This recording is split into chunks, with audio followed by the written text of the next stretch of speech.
Section 2. You are going to hear a radio tour about buying a bicycle. First, you have some time to look at questions 11 to 20.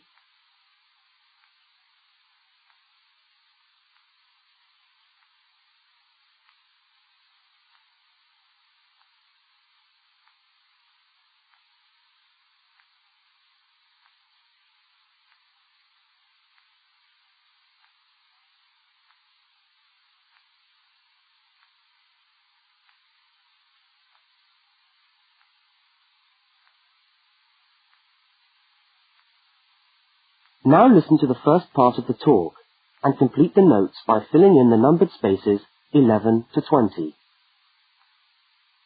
Well, last week we talked about buying camping equipment, and today I'd like to talk to you about buying a bicycle. A simple enough exercise, you might imagine, but there are lots of things to look out for to make sure you get the best deal for your money. Well, the range of bicycles is enormous. There are racing bikes, touring bikes, mountain bikes, or just plain ordinary bikes for riding around town. They vary enormously in two basic ways: price and quality. This means that the choice you make will probably be determined by the amount of money you want to pay, your own personal needs, what is actually available, or a compromise of all three things. However, in broad terms, you can spend anything from $50 to $2,000 on a bike, so you'll need to know what you're looking for.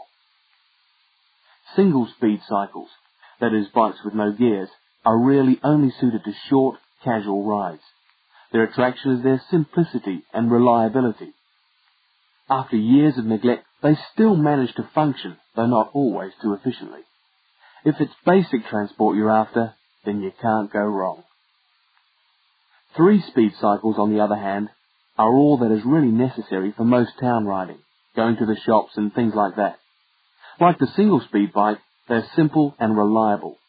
If you are going to be going up and down lots of hills, then you'll probably want something more efficient. 5 and 10-speed bicycles are best suited to riding over long distances or hilly terrain and to serious touring. So if it's serious touring you're interested in, get a 5 or 10-speed bike. However, it's worth remembering that the difference in price between a 5 and 10-speed cycle is usually very little, and so it's well worth paying that little bit extra to get the 10-speed one. So I would tend to recommend the 10-speed bike as the price is similar. However, you'll be getting better quality components. Now the next thing we need to look at is size. Buying a cycle is like buying clothes. First of all, you find the right size, and then you try it on to see if it fits. Contrary to what you might imagine, the size of the cycle is not determined by the size of the wheels, except in children's cycles, but by the size of the frame.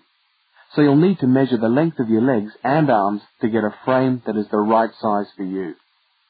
Well, that's all from Helpful Hints for today.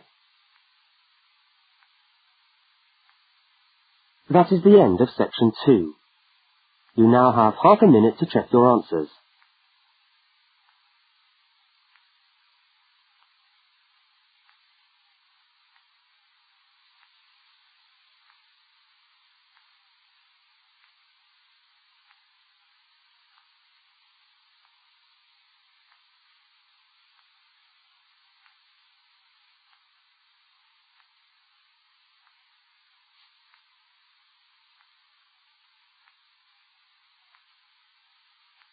Now turn to Section 3.